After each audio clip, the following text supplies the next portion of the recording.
All right. Think we're ready? Sorry. Okay. Yeah, we're ready. Okay. So welcome everyone. I'm Pandora. I'll be running this game. Welcome to the end of the spooky month. It's been a long month for this game. It's been a great month for this game, in fact. A lot of people have been playing it, so I'm very happy to show it here. So we're gonna start immediately because we have some time to explain stuff during the beginning. So we're gonna start in 3, 2, 1, go. Okay, so first of all, I'm Pandora Jane. I've been speedrunning this game for 6-something years. I might be coming close to 7 already. A lot of things had happened in this game. When I arrived at this game, it was almost glitchless. Now it's very glitched. It has a lot of stuff. It has a lot of tech that you are gonna see on this game. For the first time, we're gonna be showing a new category on a marathon. This is the 100% one alignment. We're gonna explain a little bit what that means. But for now, I want my commentator to present himself. He's Nono. Hello, I'm BigNoNo, and I'm your token cis-het boy for this night. I have been also running this game intermittently over the past few years. Met Panda through it, and I love this game. I think it's great, and I'm very happy to be commentating it once again. And I hope we'll have a good time with it today. Yeah, so Eternal Darkness game in 2002 as an exclusive GameCube horror game. Might have been the first exclusive horror from Nintendo. Nintendo put a lot of faith into this game. Despite its sales that weren't that high, it definitely got like a cult following. And I don't think it's underrated. I just think it might be a little bit underknown. I could not see because every person that knows this game loves it. So it's a great game. It's a game. Sorry, go ahead. Yeah. So I think you can explain us, like what's the main let's say gameplay loop. Right, so essentially Eternal Darkness is this incredibly good take on the Cthulhu mythos. The idea of it is, again, we have these ancients, these elder gods that are extremely powerful. No person can really stand up to them as an individual. But Eternal Darkness kind of tells the story of how over the centuries humans have come together and have passed knowledge and such that have allowed them to face up to these entities. So every chapter of the game represents a different character from some period in history that has crossed paths with the Eternal Darkness. And the first one right here is Pius, who's a Roman centurion. And Pius is an interesting exception to all this, to the setup of the game that I just mentioned in a way that we'll see in a moment. But this chapter pretty much functions as a tutorial. You see, we get a bunch of tutorials about picking up items, about the inventory system. In a bit, we're going to get a tutorial about the targeting system as well. So it's a very basic chapter. Speedrun-wise, this is mostly just good movement and that kind of thing, but there's a couple of good tricks we might see in a moment. Yeah, I think you can see a quick here. update on the donation incentive that we've got going on right now, that bid war. The bid war for Choose the Ancient Alignment. Currently, we have green at $190, followed right behind with red at $100. So again, we're coming up on that, right? Yeah, yes, it's like a few seconds. It's like 15 seconds, maybe? 10. So if you want to get in on it, now's the time. But yeah, that right there is the targeting system tutorial. Sorry, go ahead. Yeah, I just I need to get ready to choose the alignment. So right here at the end of Pius, we get to choose 3 different alignments. So right after I'm done with this teleporter right here, so now I need to know which one won. All right, let's go ahead and call it. It looks like green is our choice. Okay. Excellent. So that's Celta. So what are these things? Like Celta, Chiturga, Oyoth, these are the ancient gods. And all the ancient gods correlate to stuff that it's presented in the game as mechanics. So something that was presented to us during Pius chapter is some tutorials to the stats of the game. So the game has 3 main stats. It has health. If you run out of health, you know, the classical, you're gonna die. It also has magic because it has a complete magical system with spells. That is the blue one. So health is the red one, Chaturga. The blue one is governed by Uyoth. And then we have a third one, which is Zelda. Tell me about Zelda. No. So Zelda is the ancient that corresponds to Sanity, and if you know anything about this game, probably the one thing you know about it is Sanity effects. Also, a very cool trick here if it works. Let's see. Oh, beautiful. So that setup that Pandora did right there, what it does is it makes it so the final hit on the zombie coincides with the cutscene of this hallway partially opening up. So we save a bit of time having to watch the zombie fall down, get a text prompt right there. So it's, you know, it's not make or break for a run, but it's a very cool little trick.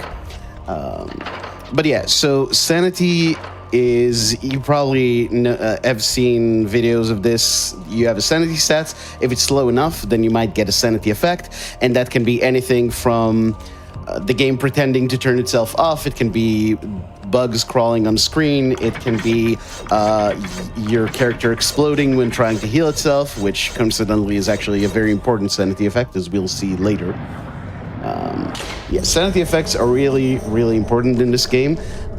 You might think that because we got the green alignment, we'll see more sanity effects than normal, but that's actually not going to be the case. In fact, we have really, really cool and interesting methods of manipulating sanity effects that we will talk a lot more about, I think, when we get to about chapter 6. Yeah, sanity effects are... Well, they are like one of the most interesting aspects of the game. They also usually take a lot of time away from you.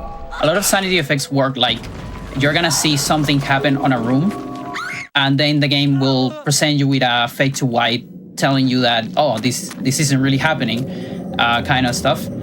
And that usually means you're spending extra time in that room and you need to reset that room and like play it again. So we want to avoid that as much as possible. There are a couple parts where we actually use it to our advantage. It also, back in the glitchless, almost glitchless days, it used to be just RNG. You would just play the game and hope that you don't get a bad sanity effect. But nowadays we have ways to manage them. And we're gonna talk more detail about them later. For now, what we can talk about is the actual fourth stat that the game has, which is stamina. Stamina is a hidden stat to the player. It doesn't have a bar, like a status bar like the other ones have, but it exists somewhere in the game. And it basically is like, it's what allows you to run. And so a lot of the time, we're gonna be going a little bit slower to gain stamina.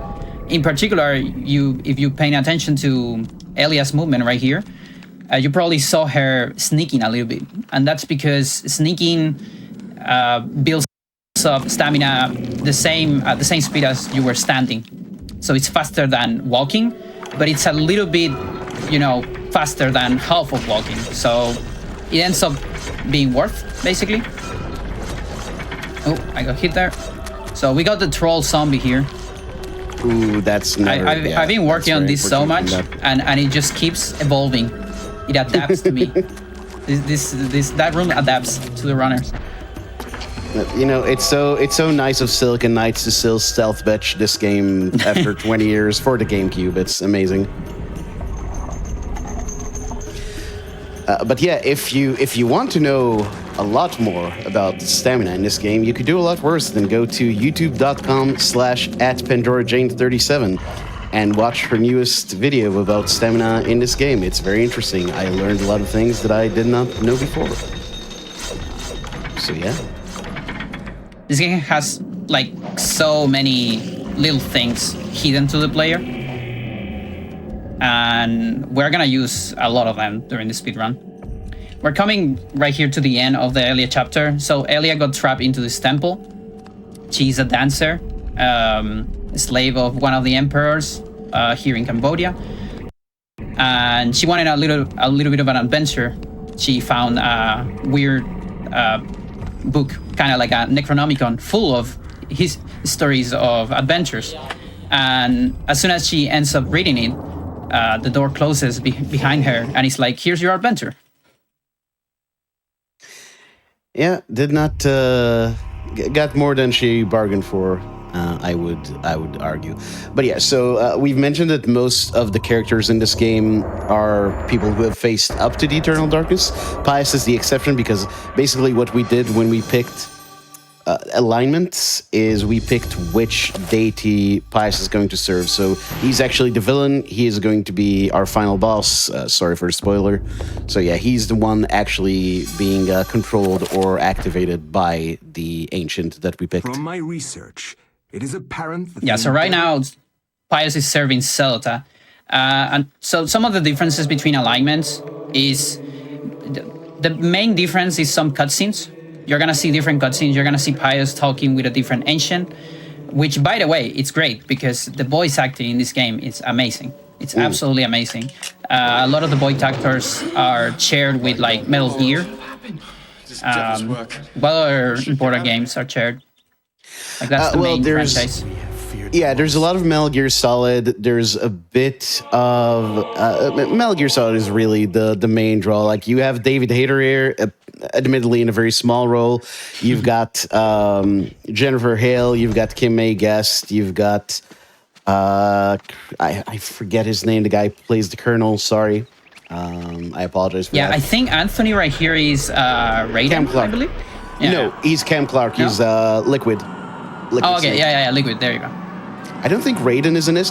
Who is in this, and is kind of a deep cut, is the guy who voices Volgin, is the voice of Lindsay in Chapter 6, I believe. But yeah, Pandora did mention that we have 3 stats in this game. This game has a somewhat intricate magic system to it, and this is where we get introduced to it. Yeah, Anthony serves as the magic tutorial chapter. It's the first one where we're gonna get access to magic and spells. This right here is our 3-point spell system. Now we are allowed to make spells of 3 points. So how that works, I need to say right here before I continue. It's gonna be our first save. We're gonna be saving a lot. We're gonna keep this as legit as possible. Hopefully, I don't run into any soft locks or crashes. I already told you that the game, it's glitch. I mean, if you play this casually, you're never gonna see a glitch. The game is very well made, but on the speedrun, we discover a lot. So we might run into things. It's very different from what you usually have, where you see a game that's, obviously kind of janky, so you think, okay, there's going to be some out of bounds.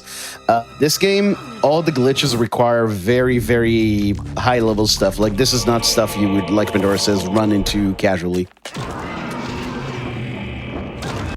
Right here, I'm burning the zombies, so there is this torch weapon right here. And the torch allows you to burn, those are the skeletons, those are Mantarok zombies, so there's actually a 4th ancient, a little bit of a secret ancient. Those burn, and also some Celta zombies burn. So the torch is gonna be important in this particular alignment. And incoming, we have a big trick, and I'm gonna let you explain it. Okay, so yeah, this is like in an any percent run as well. This is the first big skip you get in the game. So coming up here, other than the magic system, this game also has a mix system, like you can combine items like in Resident Evil, and this is supposed to be a puzzle to tutorialize you about that, but we're going to pretty much skip over it, because what Pandora is going to do here, she's going to get hit by this zombie, go into the menu, and do a combine within the menu, and then go into this room, and she is going to prepare the one spell we can make right now, which is an enchant. Now, when enchant is cast, it gives you this text box, and that text box glitches the cutscene so you can move in it. So instead of just watching this guy go through the corridor, we can just go behind him and whack him a bit. Unfortunately, it doesn't kill him for the fight coming up, but still it saves a lot of time, not just of watching the cutscene, but of having to do the puzzle. And these kind of paralysis dodges that utilize stuff like going into the menu in unintended times or stacking text, those are a big, big part of the speed tech in Eternal Darkness. So we are going to see a lot of variations on this theme coming up. Can I jump in for a minute and talk about a brand new incentive that has just jumped out? Yes. Fantastic. So, for later on in the evening, we'll be playing Wolfenstein The Old Blood, and there's a new incentive. Chat, you like lesbians, don't you? Well, in Wolfenstein The Old Blood, there is a new incentive, which is Reunite the Lesbians. We have a $3,500 goal to hit, and we have plenty of time to reach it, so feel free to throw your donations at the screen and make it happen. Absolutely, and those runs are so fun to watch. So right here, we're getting introduced to a new enemy. So these are called trappers. Those little fellas. What they do, they can't really kill you, but they can kill your run, basically. What they do is they trap you and then send you to a pocket dimension, the trapper dimension. And you have to like get out of there. It takes a lot of time. You can also gain some stats there, but we don't really want that. We want to avoid them. Sorry to cut you off. Did you get the Megamore Codex? Let me double check. I think I did. Yes, I did. Okay. Okay, cool. Great. Thank you, thank you, thank you. Okay, this is a really cool skip. It utilizes something we call B-prompt storage. You'll see that Pandora can interact with that bookcase even from back here. What she did is basically she moved away. Ah, that's a shame. Yeah, it didn't work. All right, I'm almost happy this happens because if you don't see this, you don't know what the skip does if you're not familiar with the game. But the idea is to store the interaction with the bookcase and then kind of use it while you're crossing the threshold for the appearance of the horror. So you're kind of skipping through it by interacting with the bookcase, and then you just completely get past this entire fight. That's unfortunate. That's a bit of a time loss, but it's all good. It's nothing too bad. Yeah, at least we get introduced to the horrors. So the horrors are another creature that gets introduced here. For this chapter in particular, serves as a little bit of a mini boss. We quickly dispatch it there because we know exactly how to kill it. But if you ever played this game casually or seen anyone playing this game casually, you know those are tough and rough and like difficult to fight because they have electricity around them that will constantly choke you and interrupt your animations. They are tricky. Yeah, chances if you died casually to a regular enemy in this game, it was probably a horror. Yeah. So right here, what we're seeing every time, so how the game works is you're gonna read a chapter. Alex is reading the chapter basically, and then she's gonna gain all the knowledge from that chapter, which includes, for example, the magic system, everything that the characters learn in the chapter, she learns as well. So this unlocks a little bit of a Metroidvania aspect of the game. The mansion is the main hub. Every time you finish a chapter, you come back here and you have a new tool to unlock a new part of the mansion. Psychology. Hopefully to encounter another page and read a new chapter. Also, during the chapters that we're gonna see right here with our friend Karim, you will be sent to what we could like to call the Hall of Screams, which is where most characters, not all of them, but most characters encounter the Tome of Eternal Darkness. And when they get it, they also gain all the knowledge that Alex knows and the player knows as well. Yeah, this whole thing really ties into the whole aspect of, humans coming together across centuries to fight the Eternal Darkness together, because without the knowledge that Anthony got, we wouldn't have been able to get into the second floor and get into Kareem's chapter. So it's really nice how the game kind of ties its themes in both the story and the mechanics. So the way we get runes here, so runes are the main tool we use to make spells. And most runes are like stored on enemies. So you basically see a specific opponent that has the rune inside of it, and you're supposed to defeat the opponent in order to get the rune. Now, this takes a little bit of time. Like, you kill the opponent, and then there's like a slow animation where the game shows you, oh, look, it's dying, and now I'm gonna give you the rune. We can avoid that entire animation if we like do a transition between rooms while we kill the opponent. So that's what I did right there with a chakram. We also did it somewhere in Anthony, but we were talking about other stuff. And now I need to get another thing. So, well, we don't have a lot of time to talk about the Kateria yet. No, actually, we have a little bit of time. So let's talk about the Kateria. So this is 100% one alignment. This means we're gonna get everything that we can get, but only on one alignment of the game. So the game has 3 alignments. You can beat the game 3 times in order to get like a secret ending. We're not gonna get that because it takes way too much. As you can see, we need about 2 hours. I mean, it's less than 2 hours, but you know, at least 150 in order to get one ending. So it would take way too much to get all of them. And that what's give birth to this category. Yeah, and I think we can talk about the things you can only get in specific categories a bit later. Oh, do you have time to do the cutscene? Okay, let's go. Okay, that was tight. So I can cancel that. That's the trapper explosion. So trappers don't see you, but they can hear you. That's how they attack you. So if you run very close to them, they might explode. And when they explode, if you get trapped by the explosion, you get sent to the trapper dimension. Now, if you react quickly enough, you can watch a cutscene, which cancels the trapper attack. And we're actually gonna be watching a lot of cutscenes. If you like the rats cutscene of Max, you're gonna be hearing a lot of that. So get ready for this part and later on as well. This chapter is full of rats. Yeah, this is something we call cinematic unload. Basically, some cutscenes, when you watch them from the menu, unload things in the game. So in particular, enemies that are marked as already being dead will be taken out. So right here, Pandora is going to watch the rats cutscene again, which everyone loves. And this is going to immediately get rid of all these zombies that we finished off. Normally, they would be on the floor and we'd have to actually finish them off, but the cinematic unload takes care of that. And similarly, once the trapper shoots off its teleport beam, it's already dead, so it takes care of that as well. The Rats cutscene isn't the only one that's good for cinematic unload. In fact, it's not even the fastest one, but you know, this is a marathon, so gotta give the people what they would like. Yeah, they want the Rats. You have the Rats.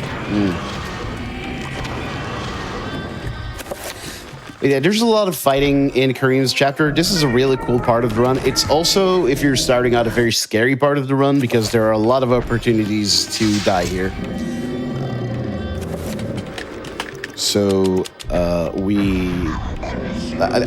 That is very unlikely to happen because Pandora is very, very good at this game, but it is just one of those things that can happen. Now, right here, the setup for this is really cool. Another kind of speed tech you see a lot in this game is cutscene merge, where you try to have 2 cutscenes happen at the same time for various reasons, but often just to save time.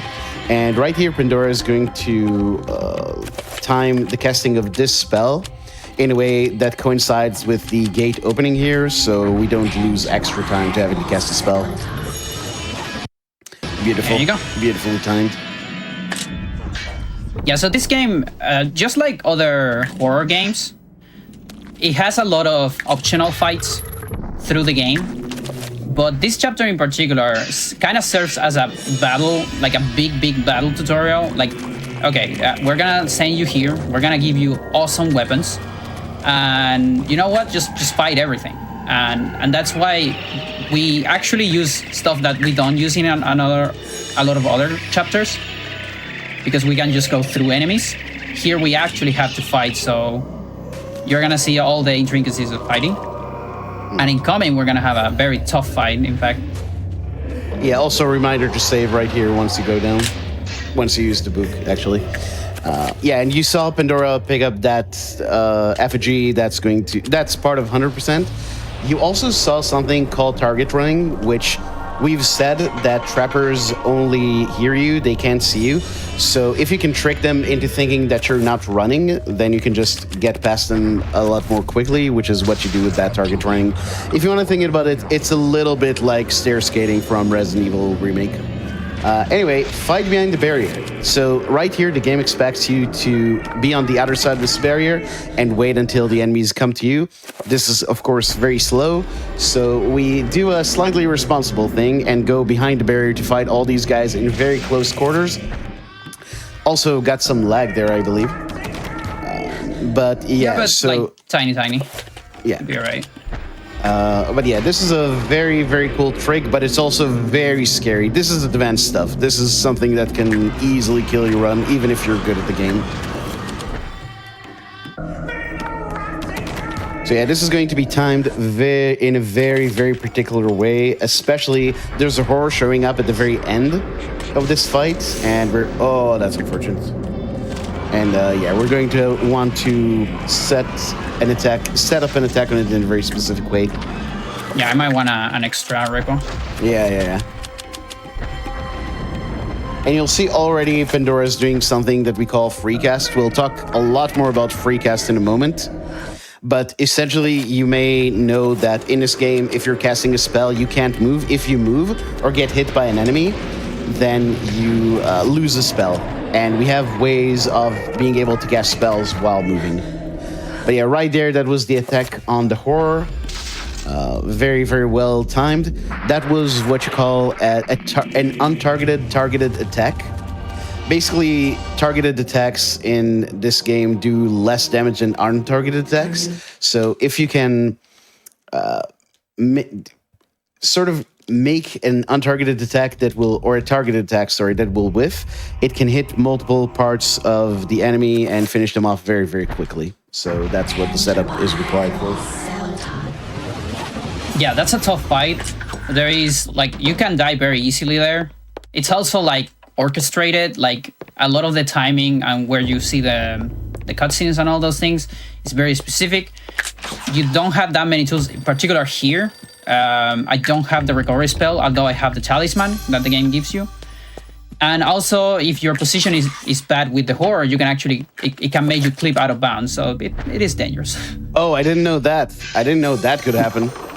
Yeah. Okay. It doesn't happen very often, but... Yeah. It happens more on Zelda and Chaturanga. I don't know, yeah. I will not also, just to give you... Sorry, go ahead. Go ahead.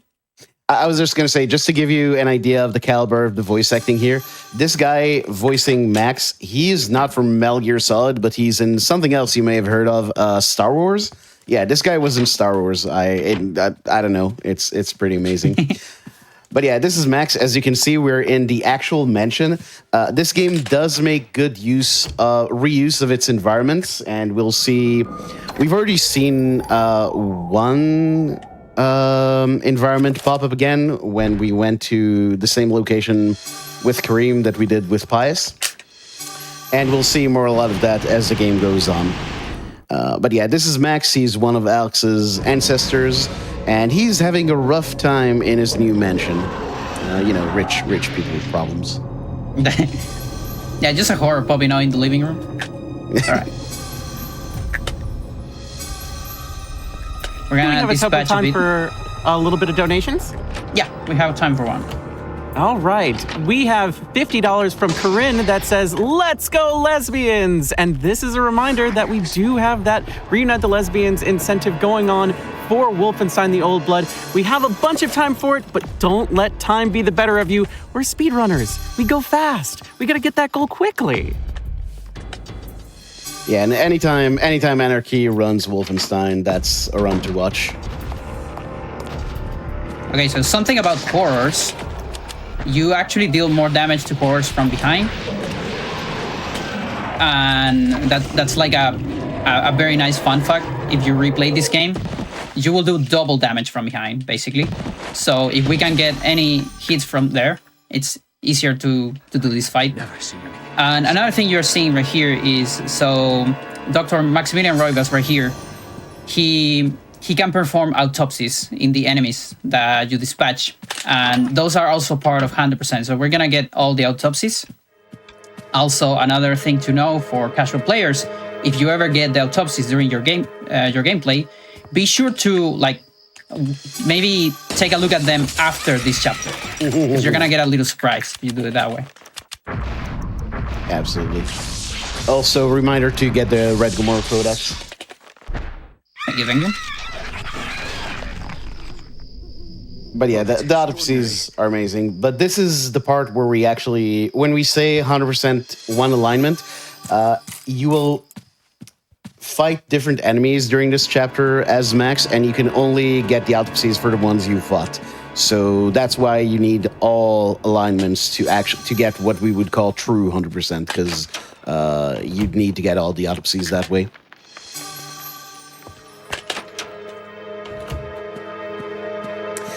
Okay, this is probably a good time to talk a bit about free casting. So right here, free casting is basically when you cast a spell and then you go into your menu and you try to cast an enchant, but you cancel out of it. And we don't really know the technical details, but basically what happens is the game kind of severs your connection to that first spell, and you can move while casting it. And that is a huge, huge thing in this game. It is the basis for so many skips and so much tech in this game. Right here, Pandora did it to save some time on casting spells, and also it enabled her to move in the cutscene. While the horror went, she actually moved a bit. So that is also a cool time save. You also notice this when Panda ran this at LGBTQ, I believe 2022, or was it SGDQ? I don't remember. Either way, everyone was just stunned by how good her menuing is, and yeah, Panda's menuing is amazing. You'll see a lot more of it. This game has a lot of really fun menuing because the menus are really responsive, and you keep having to go into your inventory and go into the spell menu to make spells. It's a good time. Yeah, especially when you have to learn 3 different runs at the same time. yeah. That is still kind of amazing to me, because the thing is, it's like, when you change alignments, it's like one input in the middle that you have to remember to do differently. So it's so hard to wrap your head around that. And if you make a mistake and cast or assign the wrong spell, it can really cause really big time losses. So yeah, very impressive. So we're hitting here for another boss fight. This is gonna be, so we already got a mini boss, right? But now we're gonna get an actual boss. These enemies are called Guardians, and the Guardians are big, all of them can be tied to Zerg units from StarCraft, which is really cool. And well, they cast spells. They have a lot of HP, so they basically have the same tools as you. They teleport away after you hit them a couple times. They're tough. And for tough things, we have tough weapons. Right here, we have the flintlock pistols. This game, contrary to what a lot of people might think, this is actually not a survival horror. This is just a horror game. The actual developers actually say that. And that's because they in a lot of places, they just go ham with the resources. They're completely fine just giving the player all the tools to deal with stuff. And as such, ranged weapons are actually very strong. And very useful. And it's not like you're gonna run out of ammo or anything. So we just make use of them. Flintlocks here are actually very strong, especially when they're enchanted. Yeah, this is also where I would say there's a big, that's actually pretty good. So nice. The big RNG component of this fight is after a while, after a few shots, this guy is going to teleport away. And how long it says it takes it to teleport and where it teleports to is random. So that was very good. It teleported very quickly and very near, but you can get it you can have the Guardian try to lodge itself in the corner of the very furthest regions of the room, and then you lose a lot of time to having to chase it down. So that was actually very nice. Yeah, where are those teleports in my war record? In actual runs, yeah. Okay, now we're coming to the kind of Indiana Jones chapter. Dr. Edwin Lindsay, I'm sorry. It's just there's so many Eds in this game. Yeah, there's a bunch of Edwards. It's true. So we're gonna get a repeat of the Cambodia setting, the Angkor Thom. back where Elia was, with a new, like, recontextualized in a different time period, and with a different character as well. And with also much, much harder tricks. The ancients' influence was actually- incredible. You actually blew my mind the other day when you talked about how the initials for this game, Eternal Darkness, are also Ed. I was like, whoa. Yeah.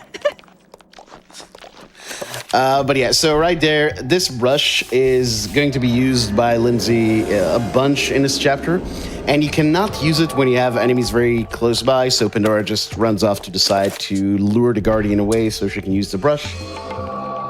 In any percent, there is a really nasty skip right here that allows you to not go into the side of the area we're going to right now. It's called bronze skip, and we'll see silver skip, so it might be clearer at that point what bronze skip means. But luckily in Hundo, it doesn't actually save time, so you just completely skip it. Yeah, we have to go this way anyways, because there is a hidden codex in a cobweb right here. I guess I haven't actually tell you what the codices are. So the things we get for 100% are, of course, we get every rune. We get these codices which explain you what the runes do and what they mean. Because there's kind of a noun-verb system in the game for spells. So you do a little something in, like, a certain action in a certain something. And then the other rune is the alignment of the rune. The other thing we get is scrolls. Of course, autopsies, and a couple more things at the end. Yeah, essentially you'll see, for example, if you want to make a summon trapper spell, which we'll see later, you get the rune for whatever alignment you want, and then you have a rune for summon and another for creature. So that gives you the summon for the trapper. And the scrolls tell you which runes create which spell. Now, in any percent, we don't pick any of this stuff up. We don't need it. We just remember which runes do what. But in Hundo, it's part of the requirement. Essentially, also a reminder to save right here. Essentially, the consensus was Hundo should be everything that you end up with at the very end of the game. So another thing you get in Hundo is all the weapons with Alex, but we don't have to get all the weapons with other characters. For example, in Elia's chapter, you get your sword broken, and you can fix it, but we don't do it. It's not part of the requirements. But okay, we kind of set this up. We're about to see a really cool skip called Silver Skip. This is a skip that you see in any percent as well. In any percent, the setup for it is actually much nicer because we don't have to go into the other room right here.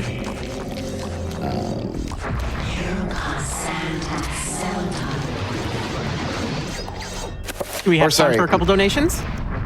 After this, actually, I think Okay. we wanna keep focus here. But yeah, sorry, not going to the other room. We need to get the thing in the cobweb here. But yeah, so what's going to happen is Pandora is going to move in a way that sets up this zombie's position.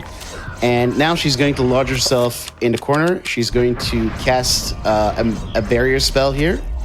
And the idea is to kind of sandwich the zombie between her and the barrier and have him push her out of bounds, and that skips the entire silver part of this floor. So yeah, very good. Not an easy thing to set up at all on Hundo. So major. I'm so kudos glad to it Panda. worked. Yeah, Because it looks sketchy to me, but I'm so glad it worked. And with that, cleaning that difficult trick, we actually have time for a donation. Okay. So we've got one donation from BZ Archer for $11 that says, of course I said the words. Klaatu, Parada, anyway, let's go reunite those lesbians. And you know what, chat? Let's try and do a dono train at 55.55 in the run for $5. If you got $5 and you want to throw it at the reuniting of some lesbians in our incentive for the next game in the run, which is Wolfenstein: The Old Blood. You really want to see that. It's coming up later tonight. So let's get that going. So we're seeing a lot of differences compared to any percent here. This is one of the chapters that changes the most. And the main reason for that is this chapter contains one of the side quests you can do for 100%. And it's because this entire area right here is related to the 4th Ancient, Mantrok. And as such, it has a secret related to Mandrake, which is the Mandrake rune, the 4th alignment. And the thing about the Mandrake rune is it is a little broken. We're gonna be using it a bunch during the run, but it takes a lot of time to get. It actually takes a lot of time to get. We need to backtrack a bunch during this chapter as well. Okay, there's a horror in the background. I'm very lucky. Thank you very much for that. I don't know if I can. Okay, I can. Good. And now I actually need to see my notes to remember this. Should be okay. Okay, we're nice. No, tell me about sanity effect manipulation, because we're gonna do a lot of that now. Yeah, so we mentioned before about how back in the day you used to just have to hope that you wouldn't get nasty sanity effects in this game to not lose time. And what happens with sanity effects is basically once you're below, I believe, 50% sanity, the game starts a timer. And once it reaches a certain point, it says, okay, at this point, the player needs to see a sanity effect. And then either in the room you're in or in the next room, kind of depending on which sanity effect you get, you'll see that sanity effect. Now, there is a sanity effect that I mentioned before that a lot of people who've played this game casually probably kind of got a bit of a heart attack when they got it, which is the explosion sanity effect. Basically what happens is you try to heal your character, but suddenly they just explode, the top half of their body blows up and they seem to die, and it gives you the game over tone without actually giving you a game over, and then it reloads the room and everything's fine. Haha, trolling the player, very cute. The thing is, the way the explosion sanity effect works is the moment you cast a recovery spell, the game sees, oh, the player should get an explosion here, and it resets the timer. So even if you cancel out of the recovery, you still can't get another sanity effect for however long it takes for the timer to count back up again. So explosion is a big part of this run, and we're just going to use it again and again to manipulate sanity effects. There's also a stronger version of it where you use it multiple times and you get what's called a no magic message, which is this text on the screen that tells you, hold on, you don't have enough magic to cast a spell you're currently trying to cast. And that's going to be an element, that's going to be a tool to skip a lot of things using text stacking. And we're going to see that later on. But yeah, manipulating sanity effects with the explosion, big part of the run. Used to be a much bigger part of any percent, but sadly explosion gets used for skipping the Roberto chapter in that run now.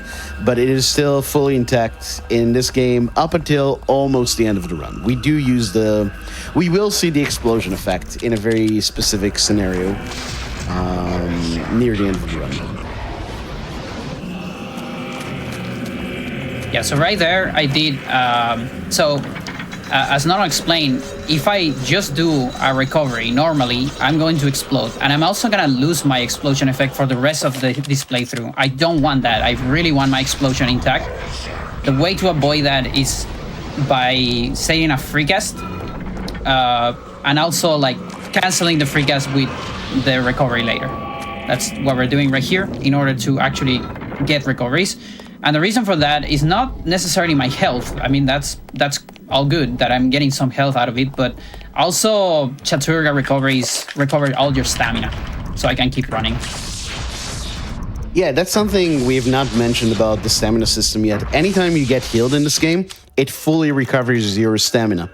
Which means not only if you cast a normal recovery, but you may be familiar with the magic pool spell. You can see right here, Pandora cast it, and it causes this rune to just hover above Lindsay. And this kind of works like a regen spell. It just continuously ups your health, and it works for different alignments. If you cast it for Ulialth, then it slowly recovers your magic. Zelta slowly recovers your sanity. We'll actually see both of those pools in the run as well. Or I believe actually in this run, a bunch of them get replaced with a Mandrake pool, which actually ups all your stats. Oof, but yeah. I'm so glad that worked.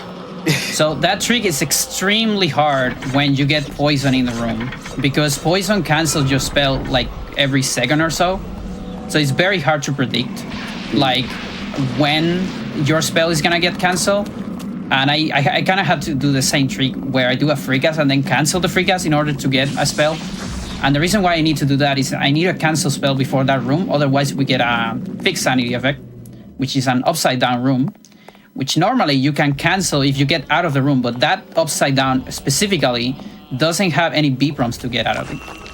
So yeah, it would be like 30 seconds just waiting for the sanity effect. Well, we call her queen of this game for a reason. But yeah, we backtracked all this way to get what Pandora mentioned earlier. This is the Mantarok rune. The Mantarok rune is very interesting because it kind of adds a special effect to whatever you cast it with. I already mentioned that if you use it for a recover or a magic pool, it works on both your health and your sanity. And if you use it to cast a shield, your shield does poison damage to enemies. There's also another interesting effect that we're going to see a bit later, so I'm not going to spoil it. But yeah, the Mantarok rune, very, very cool. Unfortunately, not remotely worth getting in any percent, but since it's part of the definition of this category, we get to use it quite a bit.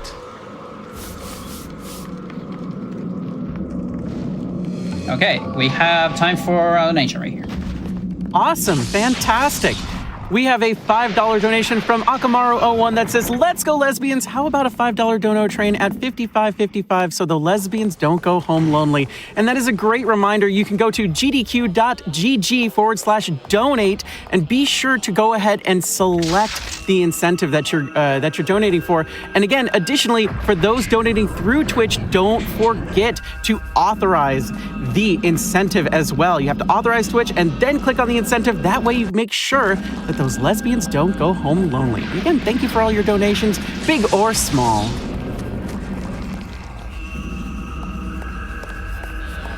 Okay, so this is probably a good moment we have a little bit of a dead time till the end of this chapter. Here I need to do the trick again to skip a sanity effect here.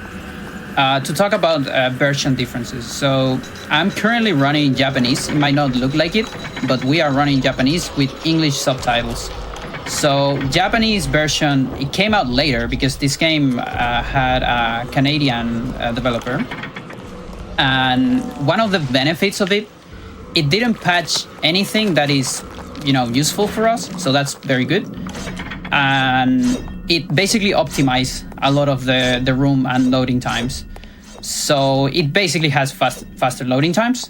And when it came to text, for a while, it was sort of tight with US because even though, it's less characters, what really matters is the lines because of how the text behaves in the game. And the characters are so big, so some texts have like a lot of lines. It was like maybe a couple frames faster, but then a random YouTube comment said like, "Hey, why don't you just put like the game in English?" And I was like, because it doesn't have one, it's Japanese. But then I went through to the option menu and it actually had one, and I was so confused because I had another file where it didn't have the option, and turns out it's behind. Like you have to finish the game at least once in order to unlock the option, which is interesting. Yeah.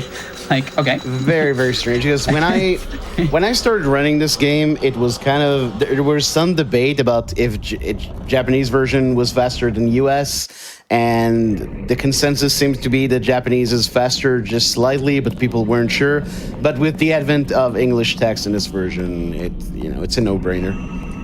Yeah, and also like it's even though the text is the exact same, the formatting of it is slightly different. So there's a lot of lines that get cut in Japanese. So it is like much, much faster. There's also a little bit of censorship, which unfortunately censors some cool parts of the game, but fortunately makes some fights faster. And reminder to save before early stethoscope. Yeah, and just go ahead and tell me about that trick. Okay, so we did mention FreeCast. What we haven't mentioned yet is how cutscenes work in this game. Basically, every cutscene has a count of scenes, parts of the cutscene essentially, and that gets incremented as the cutscene goes on. So if you make two cutscenes happen at the same time, that count gets incremented faster. So what happens here is we actually get through both these cutscenes faster than we should. In particular, Max never goes into that room and locks the door up behind him. So even though we never picked up that pickaxe, the game just shows Alex having it, and we can just go in very early and get the stethoscope. Now, in any percent, we would call this ed skip, because you can essentially get a chapter page here early and completely skip that chapter. In Hondo, we have to get stuff from that chapter, so we can't skip it, but it does allow us to get it early and still save a bit of time. Right here, I'm summoning a trapper in order to avoid... there's like a little barrier. Alex is afraid of the darkness because the game is the eternal darkness, of course. You can't enter that bathroom yet because it's too dark. But if you summon a trapper, like a free trapper, during that sequence, you will bypass the cutscene. It's an emotional support trapper. It helps. In Europe. Exactly. During the time and yeah, we're gonna keep seeing that a lot. So trapper, both enchant item and trapper are probably the two most like strongest spells in this game. And the reason why trapper is so strong, just because of what Nono just explained.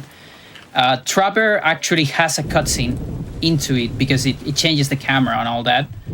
And because of that, that means we have a portable cutscene. We can like just see at will everywhere. And we can match that with other cutscenes and do all sorts of things. Yeah, it's kind of like we've mentioned that, cutscenes and paralysis dodges are a big part of the speed tech in this game. So some trapper is very important. Tech stacking is important for a lot of techs, and for that we have no magic messages.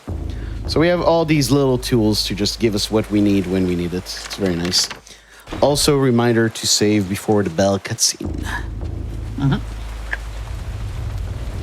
Which is another nasty trick. Yeah, this one doesn't even save that much time, I don't think, but it's very cool. So what's going to happen here, as Panda has explained, she's going to summon the trapper into the cutscene of ringing the bell and calling up the custodian, and that's going to allow us to move during this cutscene. Now, our goal here is to stop him coming up the stairs at a specific point, and that way we can talk to him earlier, both here and when we come back later. The risk here is that if you stop him at the wrong position, he can actually body block you, and then you have to deal with it and lose a lot of time. Also, the trick makes the camera not work, but Pandora's just goated, so she can move off camera without any problems, so it's not an issue. But yeah, very cool trick. Not a huge time save, but I believe, in 80% at least, I remember the main utility of it is that it skips the trapper tutorial. Is it pretty much the same in here as well? Yeah, because every time you summon a creature for the first time, you get a tutorial about how to control it, and we need that tutorial to be gone by a certain point. Drop this torch. This is going to be important later. Because we're on Celta, so we can burn Celta zombies. I gotta remember about that. Okay, I think we have time for another dono. Awesome, fantastic.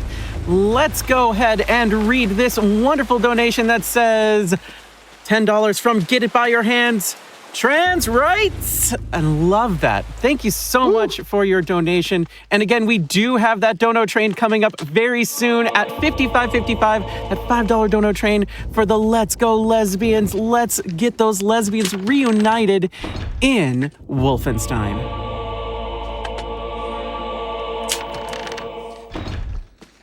And by the way, we Nothing see... bad should happen here, but I'm gonna do it anyways, just in case.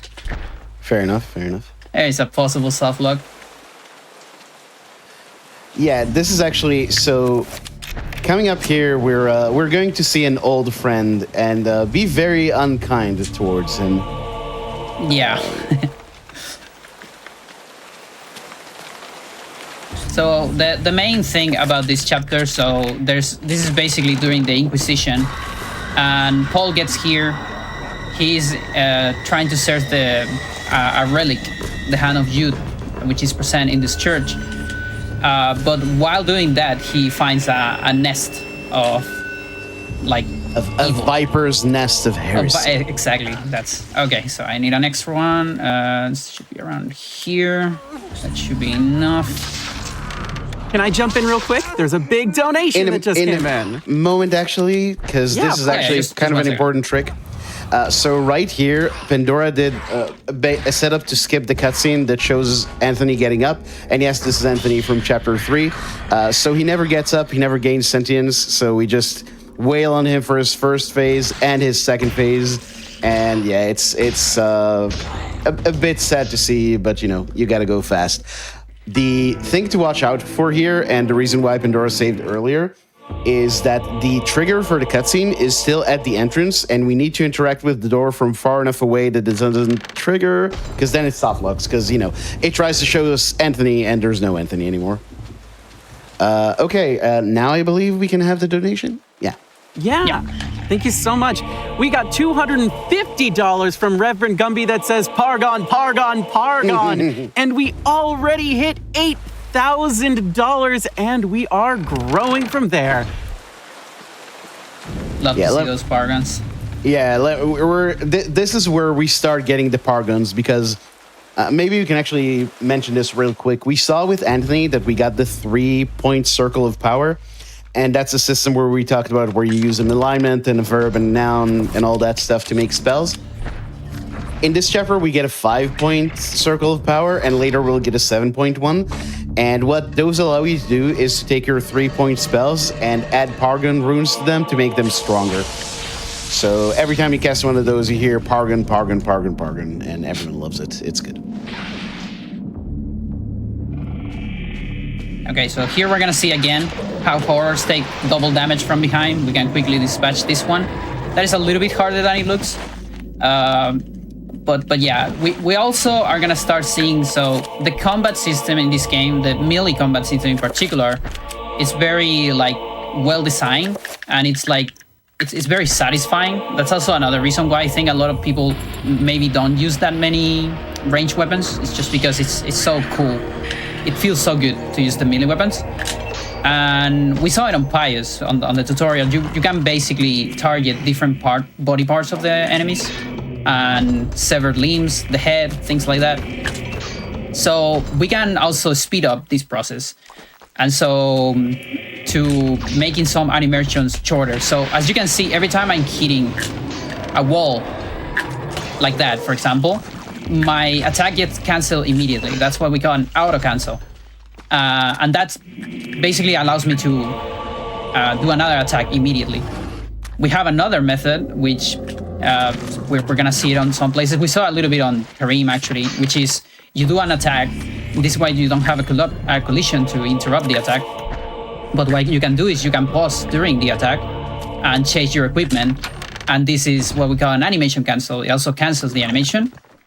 And the last thing we have is what I call attack cancel, which is there's a little hidden variable or something inside of all the animations in the game, which after a certain amount of frames, which is specific to every single animation in the game, by the way,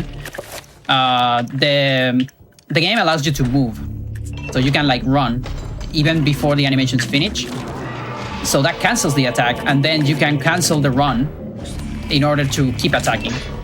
And I like to think of it of L canceling in Smash Bros. If you're familiar with competitive melee, for example, it actually feels very similar. I also played melee myself, and when you master it, it has a similar skill ceiling. It's just very satisfying to get. Yeah, and attack canceling is one of those things where once you do it in a run, it becomes impossible not to do it anytime you play the game. It's just so satisfying to do it. Oh, okay. So I got troll right here. So yeah. Something that should have happened here, I should have got a very good sanity effect that is called bleeding walls.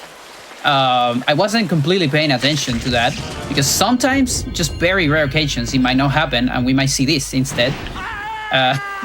But bleeding walls is basically a sanity effect that lasts about 3 minutes. And it triggers in the 50% to 75% range. And it's the only one that triggers there, actually, among some very minor sounds. So you're pretty much guaranteed to get it, but sometimes the game says no. Yeah, I mean, at least we got to see one of the funnier Sanity effects, so I think that's fine. It's always fun to see, by the way, people playing the game casually get that Sanity effect. Yeah. Also, yeah, you did, at the organ there, you did see Panda put in all those inputs in like 0.2 seconds or something, so yeah, that's just what she does.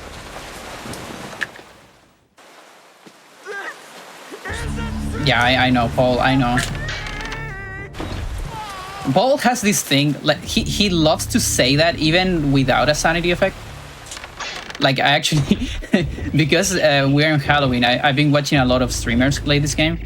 I've noticed that as well, because I've seen it on runs, and I thought it was because of, you know, my Sanity manip or all that. No, it actually happens casually all the time as well. It's like no Sanity effect, but he just goes like, like, okay. Yep. Yeah, he had a lot of fun with the role, for sure. We should have time for another donation. Awesome. We have $30 from a tea tree. It says, hope everyone is enjoying some spooky speedruns and treating themselves to something tasty tonight. I had an eggplant pargon. I mean, eggplant parmesan.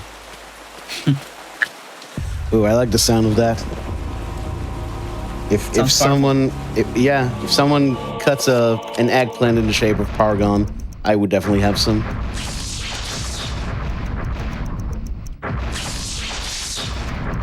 So right here, we actually have to make new spells. The game doesn't make it for you. We don't need a whole lot of them. We only need 3. They should be each other. Yeah. So, like, we're gonna have a much longer sequence with that, with the 7 spells. The 7 spells, we use them a lot. Yeah, there's gonna be a lot of Pandora menuing ASMR goodness coming up when we get the 7-point circle of power. So you see this rune on top of my head. We already talked about this a little bit during Lindsay, which is the Sanity. I mean the magic pool spell. It will replenish whatever stat it's related to the alignment of the spell, and in particular, Mantarok replenishes every single stat. So it is very broken, including stamina as well. So yeah, absolutely necessary if you have to run a lot. Yeah, and we mentioned earlier the custodian. Yeah. Well, you know, make an omelet, got to break some eggs. What are you going to say? I was just going to say, in any percent, which is not actually any percent, we should say something about this, but in the non-hundo version of this run, you don't get the 5-point circle of power, and there's actually a very cool but very, very difficult skip right there to just glitch past that barrier. So yeah, hundo is actually weirdly easier on that count. But don't worry, there's a trick in this unique to this category coming up later that is going to really make up for the easier times we've been having in some of these sections. Yeah, these 2 categories, so the 2 main categories we have is 100% one alignment, and the other one is any percent no CS. CS stands for cutscene storage, which is an extremely powerful glitch that we rolled out of that category a little bit after it got discovered, and it eventually actually led to a credits warp. So yeah, it makes the run extremely short.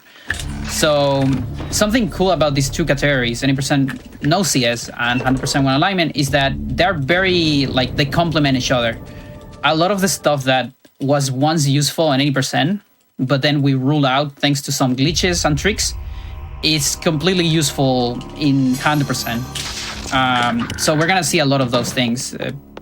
Right here in Paul, I didn't have to do a very difficult trick, but I'm gonna have to do a very difficult trick somewhere else. Yeah, this is actually coming up. The chapter here gets completely skipped in, well, only Pandora actually does it in her runs at this point. I need to get around to it eventually. But in the optimal 80% no CS route, this chapter doesn't even appear, which is a bit of a shame because this chapter used to have a lot of really cool tech in it.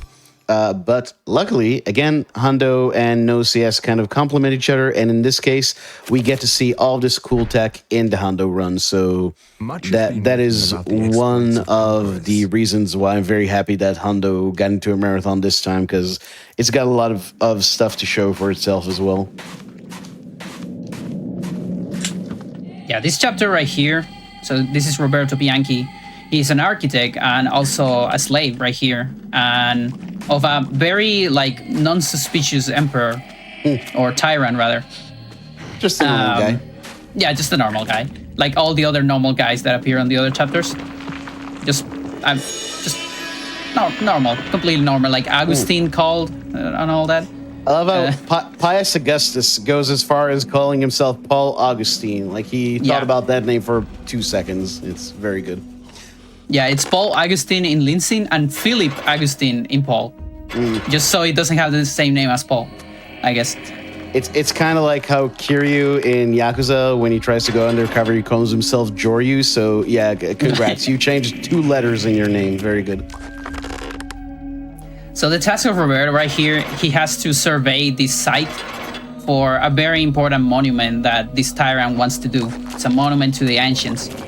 And so we're gonna be running through all this place, making these things right here. This is a survey, just making sure that this room, you know, it's all good to go and all that.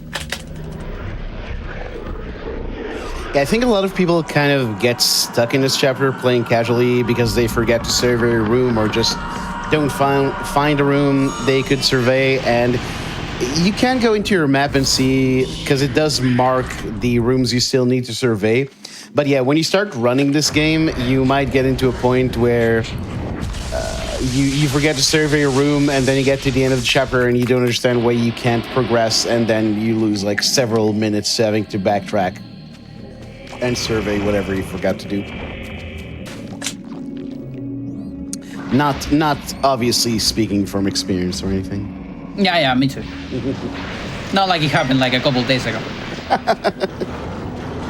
Oh, come on. But okay. yeah. So this is a good time for you to if and for explain the big thing coming here. Yeah, so what the game is hinting at here is it wants us to summon our own zombie and open the gate back up.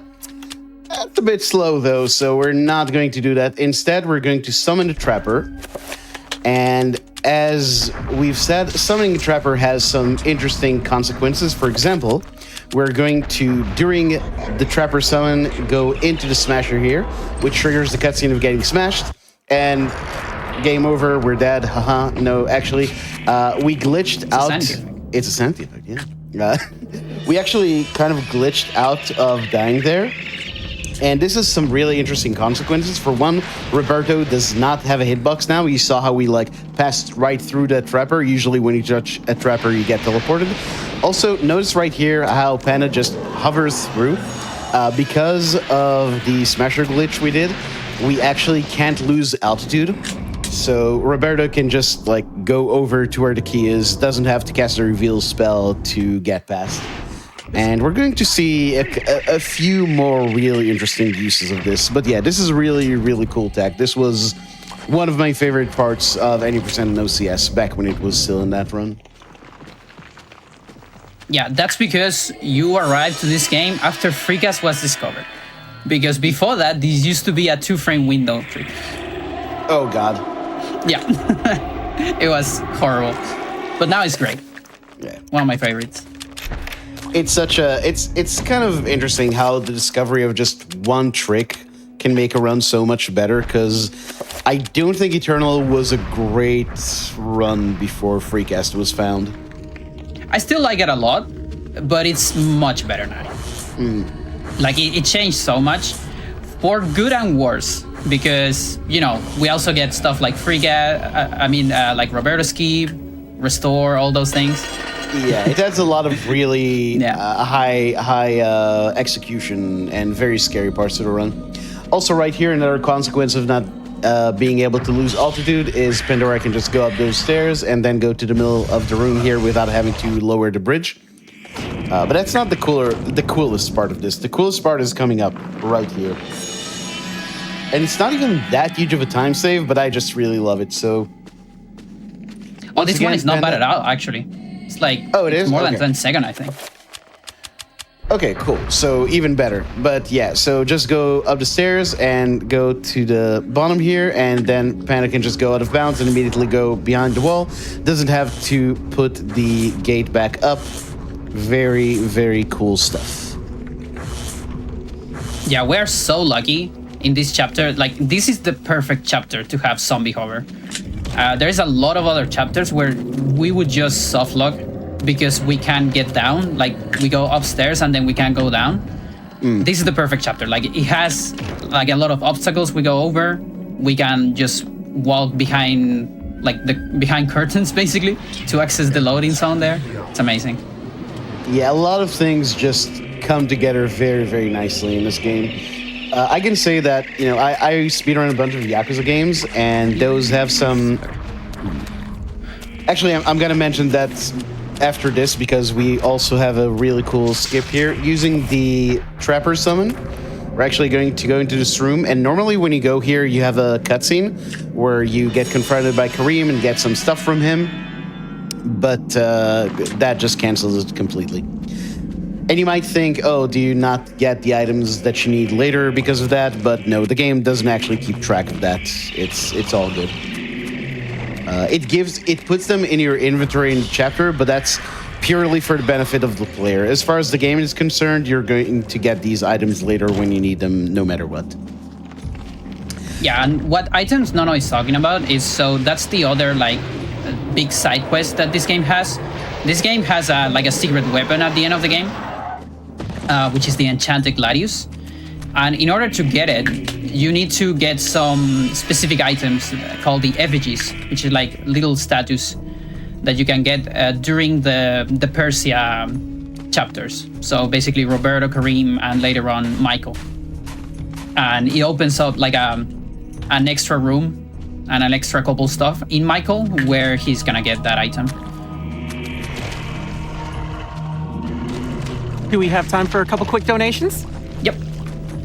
All right, we have $5 from Darth Whooper. No comment, but thank you so much. Again, we do have another $5 dono train that everybody's pushing for in the chat. I see you, cute chat. At 125 in the run, everybody's pushing for another $5 donation train for the lesbians. And again, $5 from Cheshire Tales 2 that says lesbians are amazing. We are currently at about 10% of our lesbian donation meter. That's only 10% of your power, chat. You can go further beyond. And again, we're speedrunners. We got to go fast. We don't want to leave that to chance. We want those lesbians to reunite. Absolutely. We have time for another one. All right, I have one right here. That's $80 from I Have One Big Eye that says less than 3. Okay, we got to the World War I chapter right here. This is the last recontextualization of this chapter. It's being used as a field hospital right now. Ooh, no, I definitely don't want that. Please don't do that. No rumble feature, please. Yeah, that's gonna mess with my tricks a lot. So Peter right here, he's a war journalist, and he's seeing a lot of weird stuff happening here in this church. And yeah, it's just a lot of bad stuff is gonna happen here. But don't worry about it. We're gonna solve it. Yeah, it's all gonna be fine. Don't worry about it. Yeah.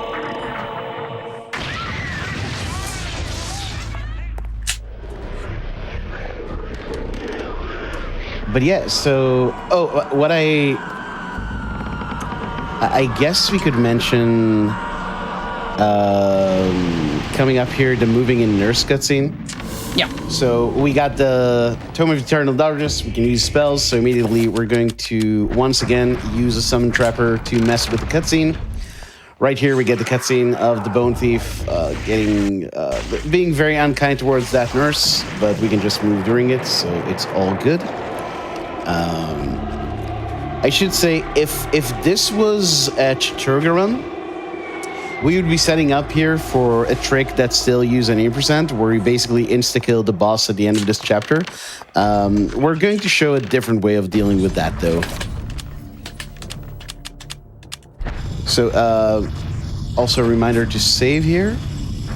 No, I don't need to. No need to. Okay, cool. Because it's Zelda.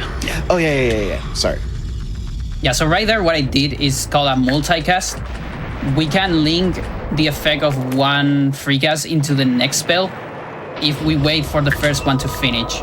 So basically, I did a free trapper into doing the puzzle right there, and then cast another spell before the previous one finish, and then links the free casts, allowing me to do a multicast. And now I cannot talk because big menu. Yeah, just stand in awe of Panda's menuing skill for a moment. But yeah, so anytime we say free something, free some kind of spell, the idea, it means free casting that spell. So free trapper just means free casting a summon trapper. And I you know, it's funny, I actually see a lot of people get stuck on that puzzle that we did right now, because they figure out that you need to get the trapper into that room and that you need to use it to teleport the body away from the door, but they forget to target it. And the thing is, the tutorial we talked about earlier, if you read the tutorial for Summon Trapper, it tells you how to target things. Please, read the tutorials in this game. They mean something. I have to read the tutorials? No. Really? Imagine that. Okay, lights are back. That means now we have access to the organ and also to new parts of this place. We're gonna get another cutscene merge right here. We're gonna match the organ cutscene with revealing an invisible door right here. Yeah, notice what we talked about, the way cutscenes work and how they increment the scenes. Pandora is going to merge the cutscene of the organ into the cutscene of that door opening. And normally you wouldn't be able to move before the music actually ends. But because we get the scene incremented, we can just do it much faster. So it doesn't just save you the time for the shorter cutscene, it actually makes everything work faster. Yeah, so like Nono mentioned before, if this was any percent, I would be grabbing a lot of extra items because I would need to manipulate memory and things like that. Now, we're not gonna do any of that right here because we are gonna deal with the boss of this chapter in a different way. You'll see when we get there. Yeah, I was gonna say, it's so weird not to see someone picking up the ammo in that room. Like, it's so hardwired for me to do that at this point. Okay, so while we get to the boss, we have time for another donation. Awesome. Thank you so much. Let's go ahead and take a look. Looks like we have a $100 donation from Raving Sock Monkey that says, needs more Pargon. Zelototh might be a harder run, but her voice lines are so cool. And yeah, don't worry. Plenty of Pargon coming up. Yeah, one quick more and we get to the boss. We have a $5 donation from Anonymous with no comment, but thank you so much. Again, all of these $5 donations add up in the long run, so donations big and small, send them all over for the loving charity that is Lambda Legal. And reminder, I'm gonna save here, of course, because this can go wrong. Hopefully it doesn't. But yeah, we're gonna use a similar technology to what we use in Lindsay. So remember in Lindsay, we have our portable damage field, which is like a force field. We also have portable zombies now. And with those two things, we can abuse a lot of collision in order to clip out of bounds. Yeah, this is going to be, if you remember Silver Skip, it's going to be very similar to that. Okay, please be nice. There's a little bit of RNG on this one too.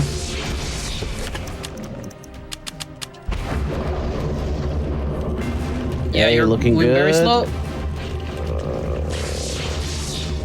Okay, let's go. Very, very nice. Yeah, this is the hardest zombie clip in terms of alignment. Like Uyauth is much easier, and Chatruga is impossible. So in Chatruga, we actually have to do the other trick. And it's hard because the zombie like has a little bit of RNG on how it moves after the attack.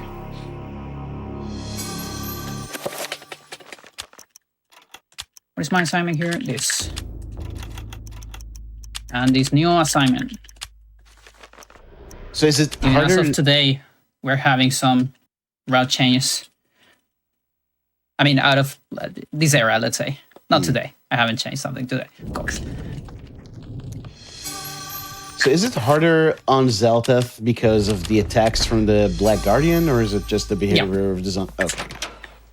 Yeah, it's like the behavior of the zombie is because of the attacks. Yeah. Oh, okay. Okay, so we got to Edward. So Edward has been, for the most part of the game, our main narrator, telling the story to Alex, basically. We never, I think we never mentioned this, but Alex is investigating Edward's death, basically, in the mansion. He got like a very gruesome and mysterious death, and the local police couldn't do a whole lot to discover what happened.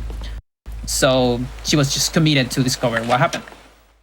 And after all these chapters, we finally get to play as Edward and see, well, what happened. Yeah, and if you play the game, the way it starts is basically he introduces himself. I'm Edward Roivas. I'm also dead. And you're like, mind blown. This game is a really, really good story. I think it's a good time to do some propaganda for this game. Like, please play this game. I know so many people who've heard great things about it, and for some reason just never got around to it. It's so worth playing. This is like a top 10 to me. It's just an incredible game. Also, did you remember to save? Yes. Okay, cool. I won't be able to talk for a while because this is gonna get technical. Yeah, so let me explain a bit of what's happening here and what Pandora is actually doing. So the enemy we're going to be facing right here is called the Vampire, called because it just loves slurping on Edward's servants a bit. And usually the way this works casually is you just fight this guy, he goes back into the basement, regenerates its health, you wait for a while, and this kind of repeats itself until eventually drops the other half of the key we just got right there, and you can go into the basement. Now, Pandora is going to do a few things here to significantly speed this up. One, we've already seen moving during cutscenes. We've seen a lot of that already. But also, you're going to see after this cutscene, Pandora is going to be in the basement. And that takes advantage of a fact in this game that you probably know from a lot of other games, other speed games as well. For example, Final Fantasy VII has a bit of this, where anytime there's a cutscene, your character is still in the game. It's just maybe made invisible or is put off to the side where it can't be seen. But there's no such thing as there being no player character on screen. So if you can find a way to move during certain cutscenes, you can actually glitch them out and go into where the cutscene takes place. And that's what happens here. We warp into the basement by moving during the cutscene where it shows the vampire going into the basement and recharging. There's a lot going on through all this. There's some casting of spells while we're waiting for the vampire to come back in. Now, usually during this part, you also can't save because the game doesn't let you save when there's enemies around. But sort of a side effect of the warp here, and an additional setup we do is that the flag that doesn't allow you to save never gets activated. So that allows us to do some saving and loads and glitch the game a bit further, which makes it so that when we do get into another fight with the vampire, it's at 1 HP, so we can just defeat it immediately. And those things all together just really, really speed up the run. We've also already destroyed the thing that the vampire uses to recharge its health. So once we go into the last phase of the vampire right here in the basement, we can just finish the vampire off very quickly. And you can actually see Pandora counting because all this stuff is very, very precise. and all the casting of the spells needs to be done in a way that will coincide with the movement of the vampire correctly. Okay, so this is phase 3. Oh, sorry, we have another phase. I remember 3 phases. There's 4. Yeah. There's like 4 is last phase. Yeah. Basically. We're gonna get a very loud sound incoming if I kill the vampire in one shot. So just be warned about that. Incoming here in like a couple seconds. Yes, turn your volume down, or if you like loud noises, turn it up. Let's see. Finally, of course it happens here. Not in any of my workers. What? It's all right. That's good for the marathon. Now you can turn your volume back on. Okay, so here we're gonna get to Enga. So Enga is the necro city of Enga. I should waste 1 spell. Let's do that. Yeah. Okay. I really love a super refiller here. There you go. I'm gonna explain what a super refiller is. Don't worry. Okay, so there is a trick in this game called a magic refiller. We did it during, Roberto. So a magic refiller is what you do is you cast a spell before a cutscene that has black bars on it. And if the runes are still in the floor when you access the cutscene, after the cutscene, you're gonna get all your magic back from the spell. Okay, so this should be number 4. Yeah, okay. So that's what we call a magic refiller. Then after that, we have a stat refiller, which is something like you try to cast a trapper, but you get a no summon message. That's when you move a little bit in an unintended way, basically to the spot where the trapper will summon. And then the game doesn't like that and doesn't want to summon the trapper, and as such gives you that message. If you get that during the free trapper, you will get some stats back. Finally, the super refiller is it's basically the same thing, but mixed with other tricks, and it gives you back the magic of any spell. So that's what I did there, in order to also move inside of a cutscene. And we basically got all our magic back from another spell. It also allows us to move during the intro cutscene of this place right here. So what is this place now? Tell me about it. Oh, the ancient city of Enga. So basically, we've already seen part of this city during Max's chapter, where we fought the Guardian, and he basically realized that there's this whole city of Guardians underneath his mansion that's going to, at some point, go up, invade the human world, and there's no way humans would be able to deal with it. So he tried to warn people about this, but they just thought he was crazy, so they locked him up in an asylum. And that's where you get the rats. He's like, "May the rats eat your eyes. I am now lost to your cause. The darkness comes. It will damn us all." It's that whole thing. And now, as Edward, we actually get to deal with this city. So basically, we've seen 3, 5, and, well, we will see a 7 circle. No, we have seen already the 7-point circle of power. This entire city, these spires that we're going through, is a 9-point circle of power. And we are going to use the circle of power to construct a very, very powerful dispel spell, which always confused me because you'd think they tried to construct a magic attack spell. Just how I see it, it's kind of weird. But yeah, we are going to construct a very powerful dispel magic that's going to dispel, I guess, all the guardians here. Yeah, and as you can see, a lot of enemies. This guardian right here is also like probably the biggest enemy in the entire game. Something super cool about this game is that you see the same kind of enemy in like different sizes. There's like the baby zombie, there's like the huge zombie, and the same is true for almost pretty much every enemy except trappers, I guess. But guardians as well, and that guardian is just massive and it's so strong. But as we mentioned before, Karim is one of the few places where we actually have to kill stuff. In other places, we can just ignore them and just cast a pool so we can run forever. This room, sometimes a little tricky. I didn't see a trapper in the background. Okay, so this one in the left at least was nice, but the one in the right, I don't know where it is. Hopefully it doesn't get me. We're gonna see right now. Where is it? Where are you at? Nowhere to be seen. Okay. I'm actually kind of nervous about it. Okay. Oh, it was right there behind the column. He was hiding. That's cute. That's kind of cute. He was shy. Yeah. He was shy because of the marathon. By the way, if you want your own dancing trapper emote, all in all 3 alignments, you can subscribe today to Pandora_Jane on Twitch.tv. Get them trapper jams. Mind if I slide in with a couple donations? Yeah, we have time just right now. Awesome.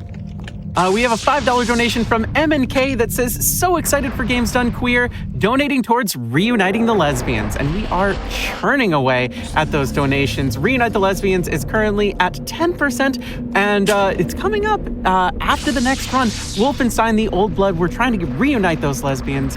We also have a $25 donation from B-Boopin NNB and Mama Turtle that says, randomly tuned in, and it happened to catch our favorite game. Keep up the great work. Yeah, something I've been doing right here. So, and actually, we never quite talk about it, but you probably seen me punch a lot of doors and like ladders, and also I'm punching like, oh, I'm gonna get reverse controller right here. Okay, for a little bit. There you go. I'm also punching warp points. But before I keep explaining that, I need to leave this room. So there's a guardian right there. It's casting a spell. If I just leave the room, it's gonna cancel the spell. Right after that, I'm gonna cast a magical attack to move it. And I'm gonna link that with a free cast and make a multicast with my pull here. So I link those 2 spells together. And by the way, this is like my childhood dream right here. And probably also the childhood dream of a lot of people that play this game casually. Because, you know, you can move during spells. Like, and you also cannot get hit. If you get any kind of damage, it will cancel the spell. But with free cast or beloved glitch, you can just move. And it's so beautiful. I need to share this with everyone because it's so cool. Yeah, and the way freecasting and multicasting specifically works, it's so technical and allows for so much creativity in routing this game. It's beautiful to see. Really makes it a very distinct experience from playing the game casually. Yeah, and to finish what I was saying about, so right here, we're gonna get a portal. Let's see if I get it. So I'm gonna try to punch near the portal. Okay, I didn't get it. That one is a little risky, in fact, because there's a trapper there. But if you punch right as you get to it, you basically cancel the walking animation because the character always wants to walk towards the middle of it and then teleport you away. Whereas if you do another animation, you will start the teleport animation immediately. So it doesn't save a whole lot. It might be something like, it depends on your animation, but it's like 0.3, 0.5 seconds. But we do it a lot, so it actually adds up at the end. Yeah, and if you play casually and you, for example, open a door, generally you'll see an animation of your character on the other side closing it behind them, and that just gets skipped completely if you punch a door. They'll just, you know, be facing away from it directly, which there's actually a few kind of esoteric situations where you don't want that, where you do want the animation, but for the most part, we do punch the doors and the letters in this game.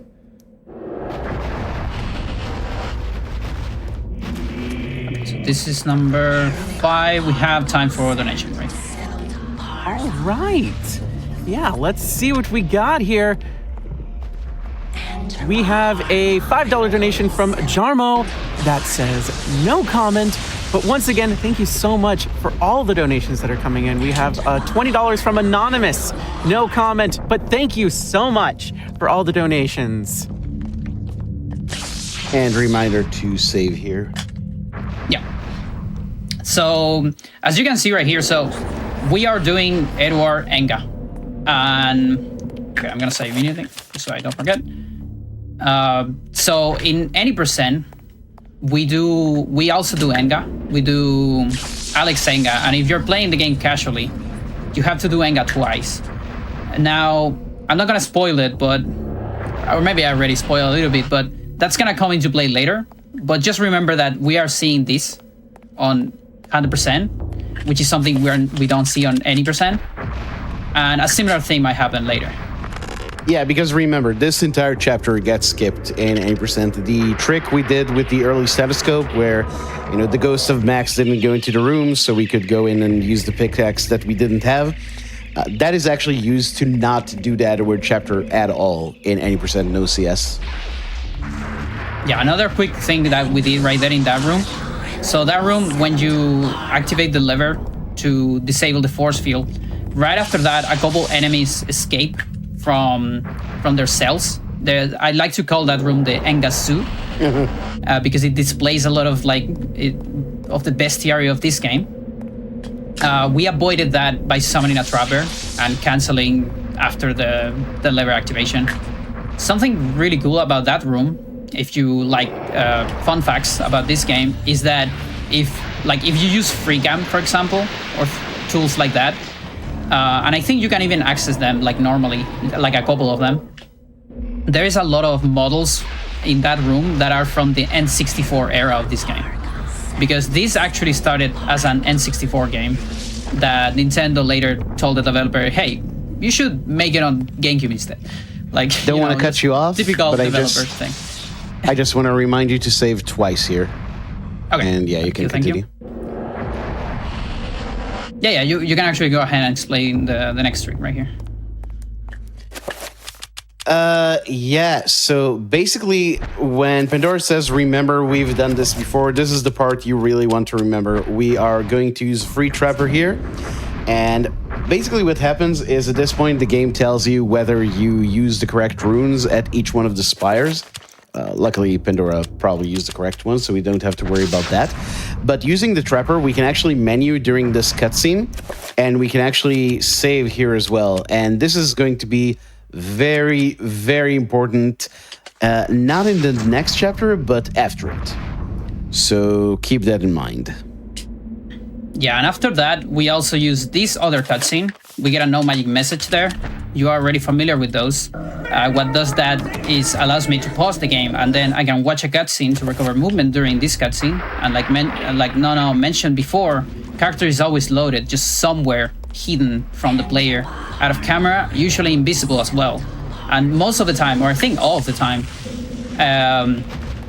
it's on the default entrance of a room. Okay, not enough magic for that. Maybe now. There you go. So if we are on that default entrance, we can also leave that entrance, enter another room, canceling the cutscene, which will, if we see the cutscene normally, it will teleport us to the last spire sequence, which takes a lot of time. We actually purposely left the longest one for the end to skip it. So I actually have a question. Mm-hmm. I think you've told me before that on 3-point spells, free casting only saves if you have tests. Yeah. If you're doing the inputs in a test level. So why do you free cast that pool?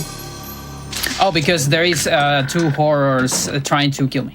Oh, okay, fair enough. Yeah. That's a pretty good reason to do things. This servant right here, this cutscene, this is supposed to be a premonition of Edward chapter. All the sequence we're gonna see later with the vampire. But we see it later because we just got out of Peter and then immediately into... Oh, that's a very expensive one. I definitely don't want to do that. It's alright, it should be right. Yeah, basically that servant is the first one we saw getting attacked by the vampire. And normally, as Pandora says, you'd see that before doing the chapter, but because of the way we got the chapter page early, we can just skip seeing it the first time around.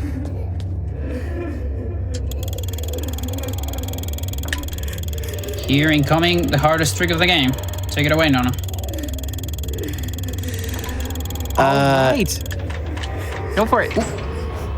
Yeah, so right here, we needed to be quiet for a moment just for Pandora to open up the safe. But remember earlier, we actually saved during Edward's cutscene of completing the Anka puzzle. We are going to do we're going to use that now because basically when you finish Enga correctly, you get a flag set in memory that says you finish it. And what we basically did using that save is to... Oh, that didn't work, did it? No, it worked. Oh, it First did? try. Okay. Yeah. Nice. You seemed disappointed, so I wasn't sure if I was missing something. But, using that save, we can actually transfer that flag to here. So now we can just completely use that to skip doing Enga with Alex. So that is a huge skip. And again, in any percent no CS, we skip Edward, so we only do Enga once with Alex. In Hundo, we only do it once with Edward and then use the flag we got from his chapter to skip it here. So again, we see the categories being very complementary like that. Okay. Yeah. That's not just the hardest trick in this category. It's also like you lose a lot of time per try because you need to reload the game. You need to wait for, like, sometimes you get a soft lock, so you have to actually reset the game, like the console. So I'm very glad it worked. Oh, wow. So incoming, we have our almost last chapter, because technically the last chapter is Alex, like the end of Alex. You can call the chapter 12. This is chapter 11, or Canadian firefighter in the Gulf War. He's like very strong. He's very strong. He has a lot of stamina. But he's also like dealing with the toll of war and all that. So he doesn't have like a lot of sanity. And he also doesn't have a lot of magic. So this is one of the hardest chapters when it comes to stat management. We're gonna do a lot of pulls, a lot of tricks, and a lot of glitches to make sure we have the correct stats everywhere. But another cool thing about this chapter, just like on Kareem, you actually have access to very strong weapons. On Kareem, you have access to the strongest melee weapon. Here, you have access to the strongest range weapon. And in 100%, we actually get to use them, because in any percent, they're too slow. It just takes forever to get them. And since you don't kill a lot of stuff, you don't need them. But here, we have to kill... Well, we don't have to, but it's speed up to kill some things. I actually watched someone play this game casually not too long ago, and I felt really bad because I told them about being able to... You have a mode option on a lot of weapons, which can let you do a double shot or a triple shot. But for the assault rifle, you can also switch to a grenade launcher. And I told them about that option, and they immediately switched to a grenade launcher and shot a zombie at 0 range and got to like 1 HP. So that was very good. Okay, so what happened right there? I was doing a target running, which is the trick where I stop in place so trappers don't get me. But then I actually got a sanity effect, which is an auto attack, which happens from time to time. And I was very scared that I would get caught right there. Now, the good thing about that is that I actually got a sanity effect. And the way that works in this game is when you get a sanity effect, you won't get another one for about a minute. Unless there is a fixed one somewhere. But for this sequence, this means I don't have to do manipulations with the explosion, like we explained on Lindsay. So, I can go relax for a little bit. Can I slide in with some donations? We have time for one. Awesome. We have a $50 donation from Courtney Rail that says, just because it's Halloween doesn't mean we can't have a bit more love in these runs. So this donation goes towards rescuing the girlfriends and the lesbians in Wolfenstein. Although I will admit, I don't think more love is what we need in Eternal Darkness. We just need Pandora to keep doing an amazing job of crushing this game. I'd say good luck, but it's obvious you don't need it. Less than 3. Trust me, I need it. This game can be cruel, yeah. But it's true. Okay. No one does it like Pandora. Also, a detail I really like here is the use of the magic pool. Pandora, you might want to unmute your TV. Yeah, it's a CRT, so that actually that almost got me. Yeah. But yeah, you can see that we're using the magic pool in Michael, and my favorite troll thing this game does is You can use, obviously, a normal recovery to recover your health. If you use it with the Zelda alignment, it recovers your sanity. So you might wonder what happens if you use the blue alignment, and as you might expect, it takes some magic away and then just gives it back. So it does nothing. But the magic pool, it's not a troll spell. It's actually very, very useful. It eventually restores more magic than it uses up. So for characters with low magic like Michael, it is very useful. Yeah, especially when you can cast it inside of a sanity effect, like we're gonna do right here. So when you cast something inside of a sanity effect, it doesn't count for your real stats. So I casted that for free, basically, and then got the magic back later. I'm actually gonna save here. My health is a little low. I think I got caught on one of the damages of the grenade. But should be fine.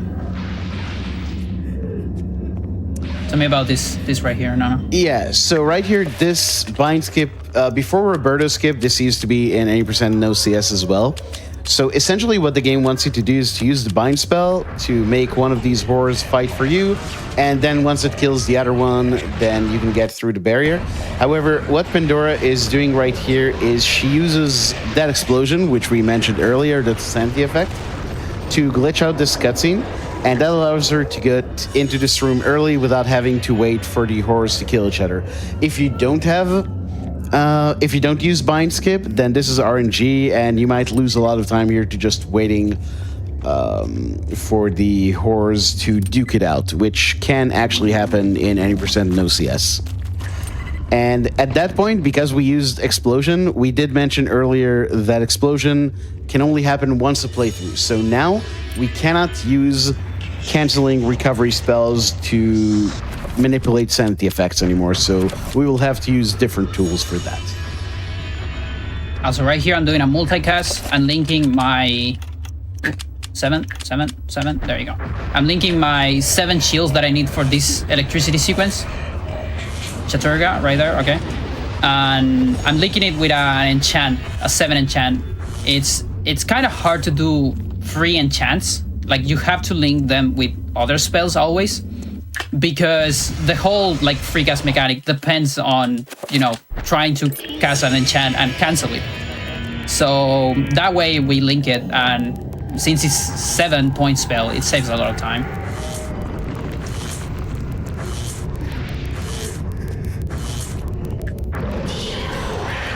Also, right here where oh yeah. No, go ahead. Yeah, I was just going to say, you're going to see Pandora cast a Mantarok pool here. The reason for this is that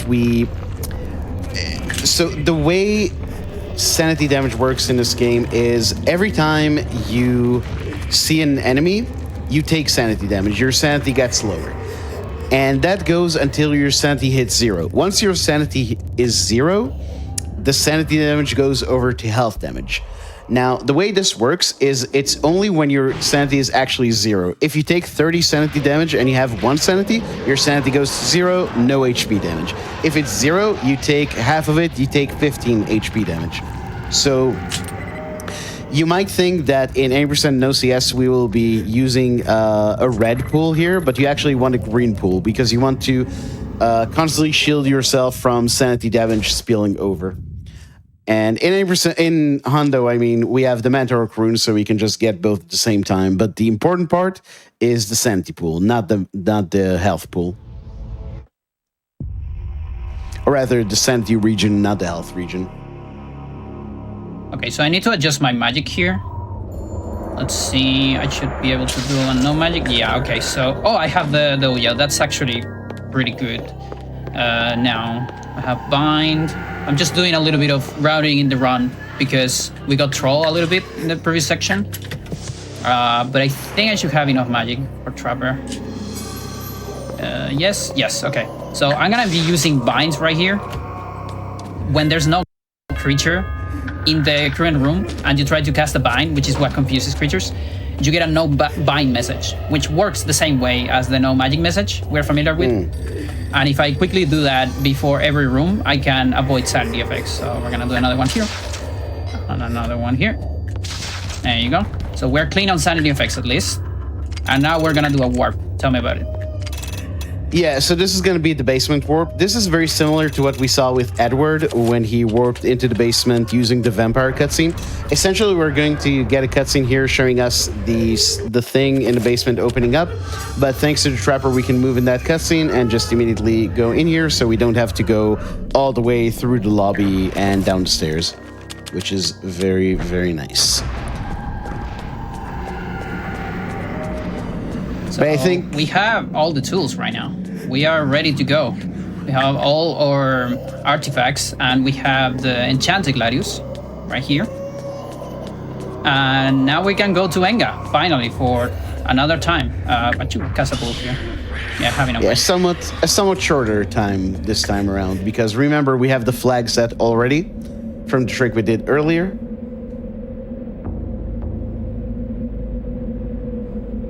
And we actually have time for one last donation. All right, we have $30 from Fierce Wolf that says $8,200 for Lambda Legal with a side of lesbians, please.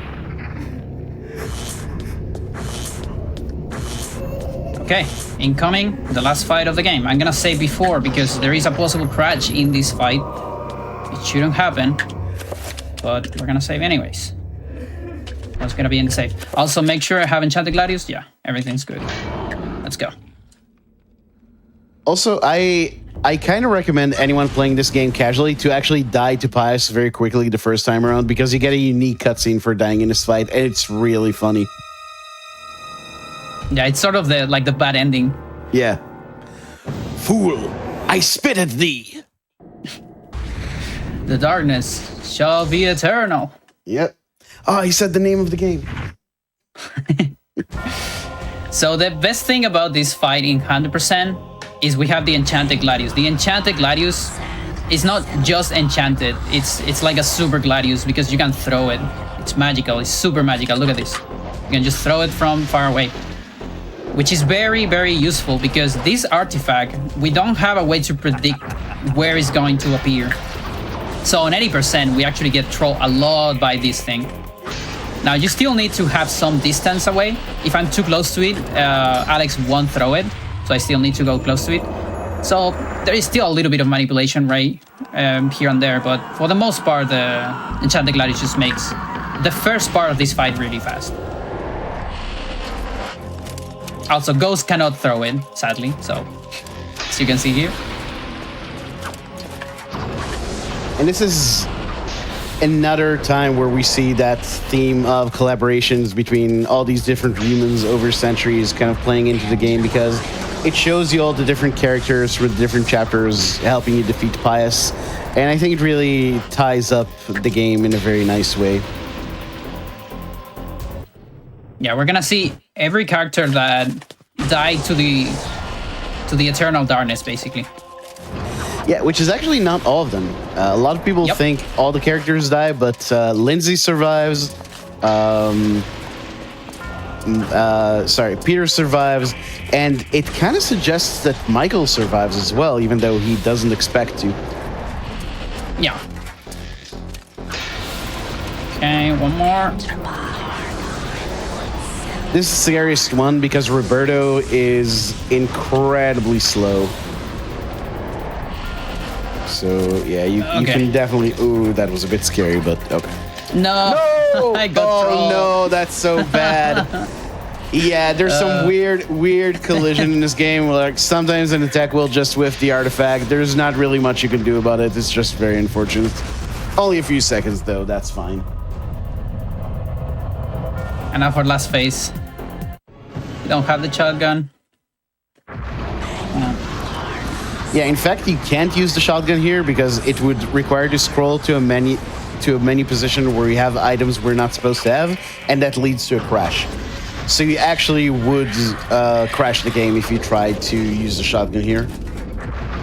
Ooh, I don't... Okay, hopefully we're good here. Yeah, we're doing not that great on health. Oh boy. Is that a crash? Yeah, that's the crash. Oh my god. I thought it was in a different spot in the menu. Yeah, That's weird because I that is- save. I should have been on a different spot. Okay, how are we doing on the timer? We are doing pretty okay on the timer. Okay. We do have a little bit of time left, so if we want to go ahead and give that another shot, I do believe we do have time. It should be 3 minutes. Deep into that darkness peering. Yeah, so what happened there is you can basically crash at the pious fight is you have some unintended items, which we have plenty of unintended items right at the end because we just skip a lot of stuff. So there's a lot of items during the playthrough we didn't use. All of those are in the inventory, and as long as I don't see the inventory, it should be all right. And I actually saved before, so it should have been on a different page, but I don't know what happened. And yeah, I shouldn't pause actually during that. But the thing is, there was a magical attack, and I was low health. And usually when you're low health, you can't outrun those. And so I wanted to watch a cutscene to cancel the attack. And then that happened. Happens to the best of us. Yeah, it's just very unfortunate. Just a confluence of getting some bad RNG with Pius himself, and then unexpected stuff in the menu. Yeah, we probably were like 2 hits away too. Yeah. But okay, we got the repeat. We just love this fight. Can I slide in with a couple donations very quickly? Absolutely. All right, we have $25 from Anonymous. Thank you so much. No comment on that one. We have $5 from Ariana Plays that says to infinity and Paragon. And this is a great time to remind everybody that we do have the Reunite the Lesbians incentive going on right now. We are 14% of the way there. We have $511 out of $3,500 for Wolfenstein the Old Blood Reunite the Lesbians incentive. Get in your donations now before it's too late. Yeah, also, speaking of this fight, I think the soundtrack for this game doesn't often get a lot of attention because a lot of it is very ambient. It's not really in your face. But this track right here, this is a banger. I love this boss music. Yeah, I love this one. It's like last boss techno music. It's amazing. Very of its time. Also, shout outs to Henifin, the composer of this game. Where is it? Okay, here it is. This is also, by the way, a part where sound cues are very useful because you can kind of suss out where roughly on the screen the artifact is going to be by the sound it makes. Oh, now you give me a fast artifact? I'm going the other way? Okay. I'm gonna cast a bull immediately. Not gonna play with this. Also, hopefully I don't get the frame perfect pause. I'm just gonna wait. Okay, there you go. Okay, now at least we didn't get shields. That's good.